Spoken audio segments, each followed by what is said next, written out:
আজ লাউয়ের কোপ্তা কারি বানাবো, তাই লাউগুলোকে এরকম করে কেটে হালকা সেদ্ধ করে নিচ্ছি। তার সাথে আলুও আছে, নুন, হলুদ, টমেটো, ধনেপাতা আর আছে বেসন। এখানে একটা পেস্ট করেছি কাজু, কিশমিশ, পোস্ত, জিরে, আদা সব মিলিয়ে।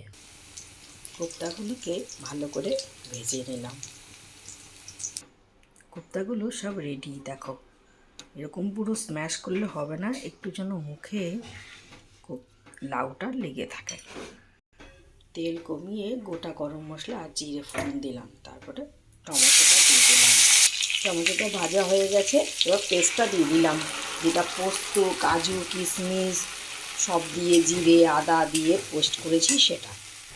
ভালো করে নেড়ে এবার নুন আর হলুদটা দিলাম। মশলাটা কষা হয়ে গেছে, এবার কাশ্মীরি লঙ্কা গুঁড়ো দিলাম, দিয়ে জল দিয়ে দিলাম। ঝোল ফুটে গেছে, এবার বড়াগুলো কোপ্তাগুলো দিয়ে দিলাম, দিয়ে ধনেপাতা দিয়ে সুন্দর করে সার্ভ করব। নিরামিষ কোপ্তা কারি লাউয়ের, ট্রাই করো, কেমন লাগলো।